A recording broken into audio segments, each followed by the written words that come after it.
Hi everyone. This session is about bacterial growth curve.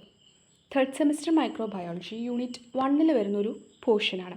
Bacterial growth എന്ന് പറയുമ്പോൾ bacterial സെല്ലിൽ present ആയിട്ടുള്ള cellular കോൺസ്റ്റിറ്റ്യുവൻസിൻ്റെ ഗ്രോത്താണ്. So ഈ ഒരു ഗ്രോത്ത് നടക്കുന്ന ടൈമിൽ സെല്ല് ഡിവൈഡ് ചെയ്യും, അങ്ങനെ സെൽ നമ്പർ ഇൻക്രീസ് ചെയ്യും. നെക്സ്റ്റ് ഈ ഒരു ഗ്രോത്ത് കർവ് എങ്ങനെയാണ് ഒബ്റ്റെയിൻ ചെയ്യുന്നതെന്ന് നോക്കാം. ഇത് ജസ്റ്റ് ഒന്ന് മനസ്സിലാക്കി വെച്ചാൽ മതി. ഫസ്റ്റ് നമ്മൾ ഈ ബാക്ടീരിയൽ സാമ്പിളിന് ഇനോക്കുലേറ്റ് ചെയ്യും ഒരു സ്യൂട്ടബിൾ കൾച്ചർ മീഡിയത്തിലോട്ട്. ദെൻ അതിനെ നമ്മൾ ഇൻക്യുബേറ്റ് ചെയ്യും ഡിഫറെൻറ്റ് ടൈം ഇൻ്റർവെല്ലിൽ. ദെൻ ആ ഒരു നമ്പർ ഓഫ് സെൽസ് നമ്മൾ ഡിറ്റർമൈൻ ചെയ്യുകയാണ്. അതും ഡിഫറെൻറ്റ് ടൈം ഇൻ്റർവെല്ലാണ് നോക്കുന്നത് ബൈ സ്പെക്ട്രോ ഫോട്ടോമീറ്റർ. അങ്ങനെയാണ് നമുക്ക് ഗ്രോത്ത് കർവ് ഒബ്റ്റെയിൻ ചെയ്യുന്നത്. ഗ്രോത്ത് കർവ് എന്ന് പറയുമ്പോൾ ഒരു ഗ്രാഫിക്കൽ റെപ്രസെൻറ്റേഷനാണ്. എക്സ് ആക്സിസിൽ ടൈമും വൈ ആക്സിസിൽ നമ്പർ ഓഫ് ബാക്ടീരിയാസാണ് പ്ലോട്ട് ചെയ്തിട്ടുള്ളത്. ഇതിൽ നമുക്ക് മെയിനായിട്ട് ഈ ഗ്രോത്ത് കർവിൽ 4 ഫേസസ് ആണ് വരുന്നത്. അതിൽ first phase lag phase, second one log or exponential phase, third one stationary phase and the fourth one death or decline phase. Next ഇതിൽ ഓരോ ഫേസും എന്താണെന്ന് നോക്കാം. അതിൽ first one lag phase. Lag phase എന്ന് പറയുമ്പോൾ ഇവിടെ ബാക്ടീരിയയ്ക്ക് ഗ്രോത്ത് ഉണ്ടായിരിക്കില്ല, കാരണം നമ്മൾ സെൽ മീഡിയം ജസ്റ്റ് പ്രിപ്പയർ ചെയ്തിട്ടേ ഉള്ളൂ. So no growth of bacteria. Then number of സെൽസിന് വലിയ ചേഞ്ചൊന്നും ഉണ്ടാവില്ല, പക്ഷേ സെല്ലിൻ്റെ വോളിയം അല്ലെങ്കിൽ സെൽ സൈസ് ഇൻക്രീസ് ചെയ്തിട്ടുണ്ടായിരിക്കും. ദെൻ ഈ ഒരു ഫേസ് എന്ന് പറയുന്നത് period between inoculation of cell medium and initiation of multiplication. അതായത് നമ്മൾ കൾച്ചർ മീഡിയം ഇനോക്കുലേറ്റ് ചെയ്യുന്നതിനും അതുപോലെ തന്നെ മൾട്ടിപ്ലിക്കേഷൻ തുടങ്ങുന്ന ആ ഒരു ടൈം, ഇതിൻ്റെ രണ്ടിനും ഇടയിൽ വരുന്നൊരു ടൈമിനെയാണ് ഈ ലാഗ് ഫേസ് എന്ന് പറയുന്നത്. ഇതിനെ നമ്മൾ അഡാപ്റ്റേഷൻ പീരിയഡ് എന്ന് പറയും, അതുപോലെ തന്നെ പ്രിപ്പറേറ്ററി ഫേസ് എന്നും പറയും. ദെൻ ഡിഫറെൻറ്റ് ഫാക്ടേഴ്സ് ഈ ഒരു ഫേസിനെ അഫക്റ്റ് ചെയ്യുന്നുണ്ട്, like temperature, nature of cell medium, അങ്ങനത്തെ കുറച്ച് ഫാക്ടേഴ്സ് ഈ ഒരു ഫേസിനെ അഫക്റ്റ് ചെയ്യുന്നുണ്ട്.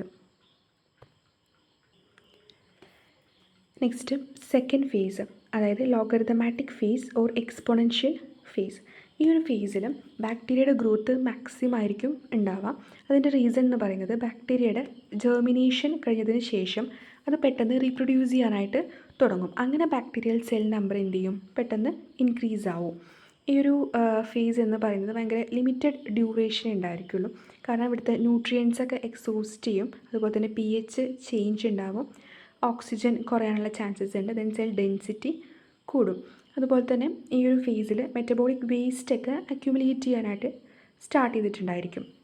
ദെൻ ന്യൂട്രിയൻസിൻ്റെ എമൗണ്ട് ഈ ഒരു ഫേസിൽ ഭയങ്കര കൂടുതലാണ്, നമ്മുടെ ബാക്ടീരിയാസിനേക്കാളും കൂടുതലാണ് ന്യൂട്രിയൻസിൻ്റെ എമൗണ്ട് എന്ന് പറയുന്നത്. സോ അതുകൊണ്ടാണ് ഇവിടെ ഗ്രോത്ത് മാക്സിമം കാണിക്കുന്നത്. ദെൻ ലോഗ് ഫേസ് എന്ന് പറയുമ്പോൾ നമുക്കൊരു സ്ട്രെയിറ്റ് ലൈനായിട്ടായിരിക്കും നമ്മുടെ ഗ്രാഫിൽ കാണുന്നുണ്ടാവാം.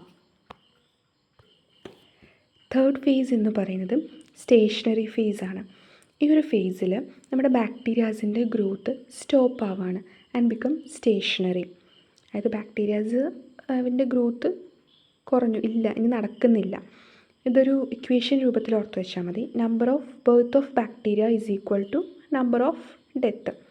അതായത് seminary production rate is equal to death rate. Okay, ഇത് നമ്മൾ ഗ്രാഫിൽ പ്ലോട്ട് ചെയ്യുന്ന സമയത്ത് നമുക്കൊരു ഹൊറിസോണ്ടൽ കർവ് ആയിട്ടായിരിക്കും കിട്ടുന്നുണ്ടാവാം. ഇവിടുത്തെ ന്യൂട്രീഷൻ മീഡിയം എന്ന് പറയുന്നത് കുറഞ്ഞു വരികയായിരിക്കും ഉണ്ടാവുക, കാരണം നമ്മളിവിടെ അഡീഷണൽ ആയിട്ടുള്ള മീഡിയം ഒന്നും ആഡ് ചെയ്യുന്നില്ല. ഓക്കെ, സോ ഈ ഒരു സ്റ്റേഷനറി ഫേസ് എന്ന് പറയുന്നത് ലാസ്റ്റ് ചെയ്യുന്നത് ഒരു ന്യൂട്രിയൻസ് നമ്മുടെ മീഡിയത്തിൽ പ്രസൻ്റ് ആയിരിക്കുന്ന ഒരു ടൈം വരെയാണ്. അതുപോലെ തന്നെ ഇവിടെ കൂടുതൽ വേസ്റ്റ് അക്യുമുലേറ്റ് ചെയ്യാനായിട്ട് തുടങ്ങിയിട്ടുണ്ടായിരിക്കും.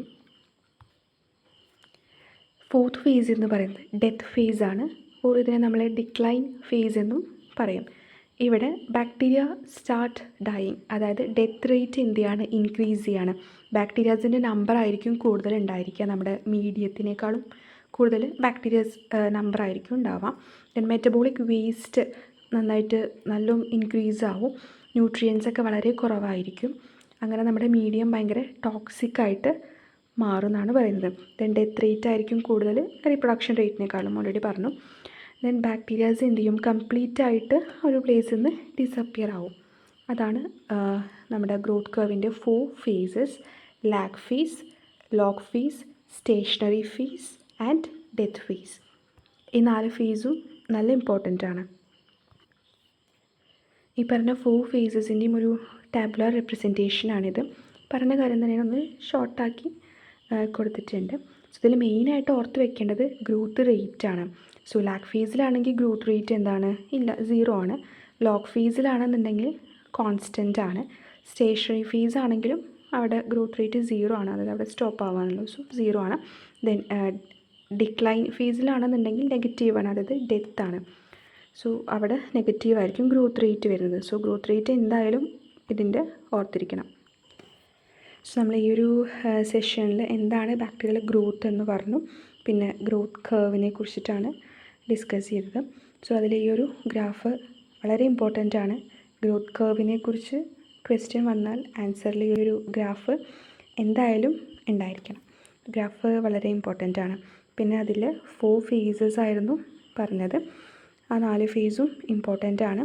നമുക്ക് ഈ ഒരു ഗ്രാഫിൽ നോക്കിയാൽ തന്നെ അത് മനസ്സിലാക്കാൻ പറ്റും എങ്ങനെയാണ് ആ ഒരു ഗ്രോത്ത് നടക്കുന്നത്. ഒരു കാര്യം നമുക്ക് ഈ ഗ്രാഫ് നോക്കിയാൽ തന്നെ മനസ്സിലാവും. സോ പിന്നെ അതിൻ്റെ ഗ്രോത്ത് റേറ്റ് അതും വളരെ ഇമ്പോർട്ടൻ്റ് ആണ്. Thank you.